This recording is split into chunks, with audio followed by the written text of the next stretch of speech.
Hello, welcome to my video. This is my first DIY video. Today I'm going to show you how to make this topiary, and it's going to be quick, it's going to be easy, and I will tell you all supplies that you need to make your own. Okay, so to make that topiary, you're going to need some leaves that you can just simply cut from any stem of floral that you have. You're going to need ribbon for the bow. You're going to need twine for your container. This container I got at Dollar Tree. This twine I also got at Dollar Tree. This ribbon also came from Dollar Tree, believe it or not.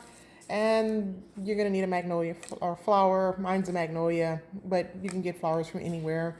Dollar Tree has a good selection this year. And you're going to need floral foam to create your circle and some filler for your vase, and this just to cover up that. And then there's just a cute little bird that I added in, and this is some paint we're going to use to paint your container. I got this paint at Walmart. It was only 50 cents. And then just to brush the paint out, and you're going to need a stick from your garden. So to get started, first thing, and you're also going to need some shreds of paper. This paper is about an inch thick. You can just make some strips. It's just used to cover your form here. And this is just paper I got at Dollar Tree. It's shipping paper actually. So first thing you're going to need to do is create your circle. And all I did was use two plates. I used a larger plate to get the outer rim and a smaller plate to get the inner rim. And you just cut those out.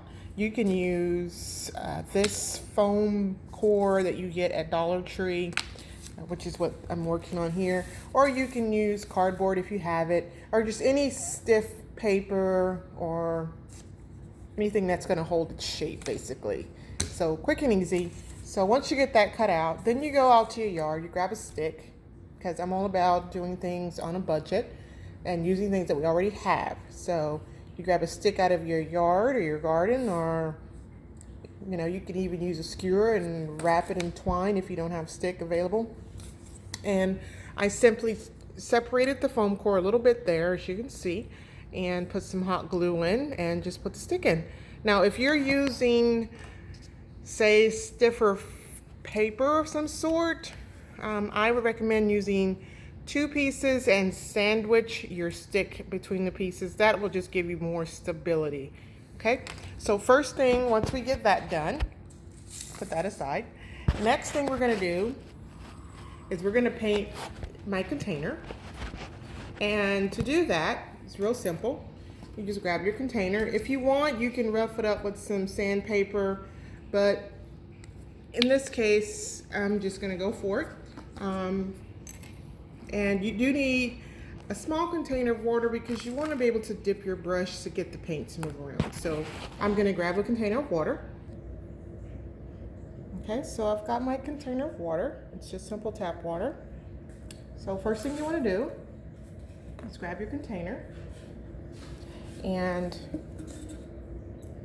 you want to take your brush, get your brush wet because you want to move the paint around. We're going to just do a quick dry brush. Nothing fancy, just quick and easy. So what I did, I just applied some paint. You don't need much, it's just a couple of globs. Like I said, we're going to use the water to move it around. Move that out of the way. Now take your brush and you just start painting. And I know it looks liquidy, but once it dries, it'll dry nice. You don't want, actually that, I probably got my brush too wet. You don't want that much water on your brush, but you see why I say a little bit, it goes a long way. I'm just gonna wipe that out. And this paint is waterproof, so whatever container you use, it'll wash right out, even if it gets on your hands. I'm working on this foam core mat to protect my counters, but you just wanna brush it on. As you can see, just get that all saturated. You wanna brush the handles. Like I said, these containers, you can get them at Dollar Tree. They come in different sizes. I think they have 3 different sizes, or you can get it at Walmart or something.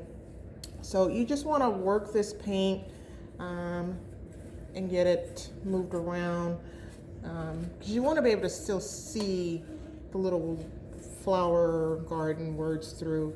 So just get that done. And once you get it painted, like I said, you don't need that much paint. That was quick. You just get some of the water off your brush, use your fingers. Like I said, it's waterproof, so I've got paint on my hands. It'll wash right off. So you just want to work that paint and get it just opaque. Unless you want to paint your whole container and have it all covered, you can do that as well. I kind of want the words to show through, just kind of give it a, like it's been sitting in the garden for a bit. Now, if you want, you can go over this with some brown paint, just a touch of brown, just to kind of give it more of a rustic feel. But I don't, I'm just gonna leave it with the white. Just gonna paint the handles and then we're done. So now you take this and you set it aside and you let that dry. Now I'm gonna take mine and put it outside so that it can dry, and then we'll get started on our wreath form, okay? Okay, so now what we're gonna do with the wreath form, just gonna turn this around and show you the back. So this is what the back looks like. As you can see, I wrapped the wreath form in the paper strips. So that's what we're getting ready to do now. Now I'm gonna use hot glue. You can use whatever glue you have available to you.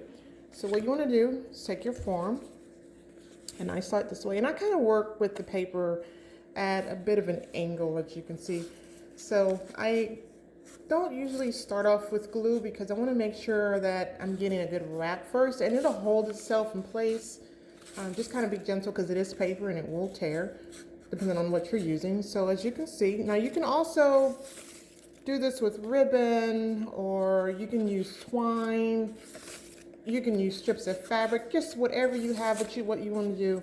I'm just trying to hide the ugliness of the foam core here. So I'm just gonna wrap. And as you can see, I haven't put any glue there yet because I wanna make sure I'm getting enough wrap here. And if I don't glue it, then I can go back if I'm having some issues, and I can move the paper as I need to. So this is something you probably wanna do. You know, you can sit down and watch some TV, or, you know, just whatever. It doesn't take a long time to do it. So I'm just gonna keep wrapping. And I'm gonna keep wrapping. You just need a couple of strips. I think I used 3 strips on that form over there. Now the other great thing about this project is you can do this with any size wreath circle that you create. You can do large ones to go outside in your flower pots. You can do some that are smaller and kind of stagger them. In this case, I'm only making 2 of this size here. Now at the end here, all I'm doing is I'm going to take my glue gun and apply a little bit of glue. And let's see, I'm just going to wrap it. And I'm not going to worry about that part right now, because what we're going to do is we're going to take another strip and we're just going to keep wrapping. So like I said, I'm just going to put just a dab there. I think it will tack it down. So you take your next piece and you just kind of match it up there, and you just keep wrapping. Like I said, you don't really have to glue the first piece down because it will stay. That didn't stay, but once you get it going, it will stay down, and you just keep wrapping. And also with wrapping the back, it allows you to not have to put leaves on the back. If you're gonna have this up against the wall and nobody's gonna see the back, then you can leave it as that. But if you're going to have it on a tabletop and people are going to see the back of it, I do suggest you do a second layer of leaves on the back, okay? But let's just keep wrapping. I'm sorry, I'm trying to maneuver here. Remember to stay in frame for you guys. I apologize. But we're just gonna keep wrapping and wrapping and just wrap. And you just want to wrap. It doesn't have to be perfect because we're going to cover it up with the leaves. So there you go. Okay. And then we grab another one. Place it where you want it. And I usually place it kind of there.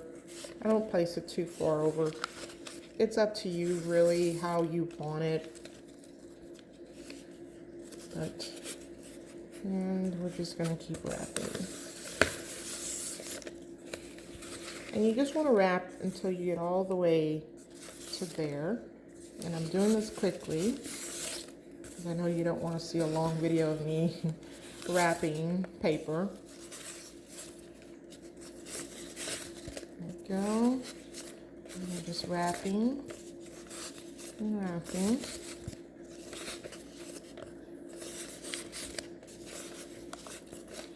Okay.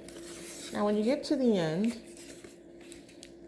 I'm going to show you. You go there, you go across the back, scooch over so that you come out the other side of your stick and wrap it back towards itself.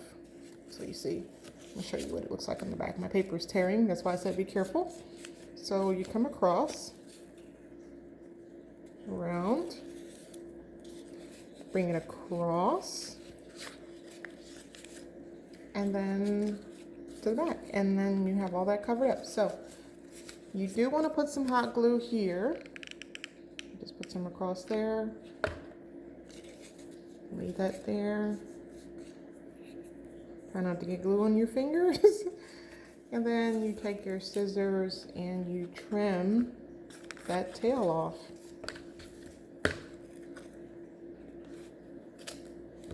Ta-da!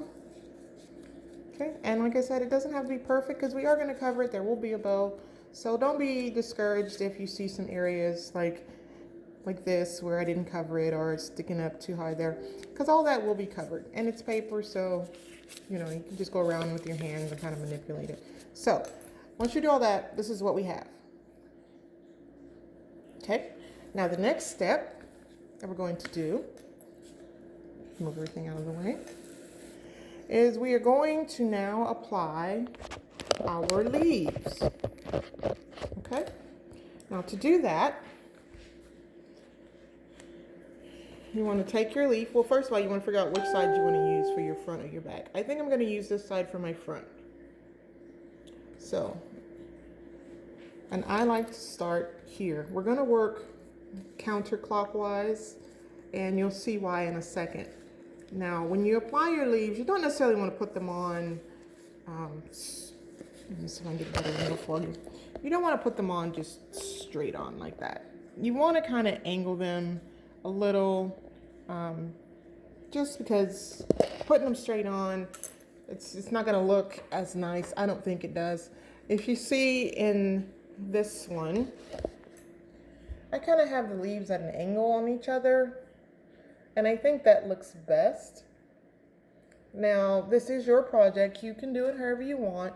I kind of like the look of having it kind of angled off to the side a little bit. So that's what we're going to do here. So take your leaf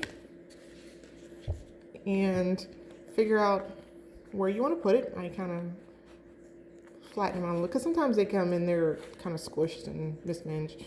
So you lay it down and you see where you want it. So I know I want it there. So I'm going to put my glue there. Just going to start with one dab of glue. And put the leaf on. Let's hold it for a second until it glues down. Now I'm not going to glue this part just yet. Reason being, as I said, we're working counterclockwise. So I'm going to grab my next leaf and figure out where I want it. Now I usually come up, I'd say about a third of the way up or so. I'm not all the way up on the leaf, but just enough to cover this. You want to just cover this part. So if you scoot them back a little bit more, but I also want to kind of hide my frame a little bit. So now what I'm going to do, I'm going to place it, figure out, like I said, figure out where you want it. Kind of let the leaves tell you what it wants to do. Now I'm gonna hold it in place so I don't forget. A little bit of glue. Glue that down. Now, for this one, we can now start to glue it down. So I'm gonna take a little glue, run it along my frame, and just kind of hold it in place.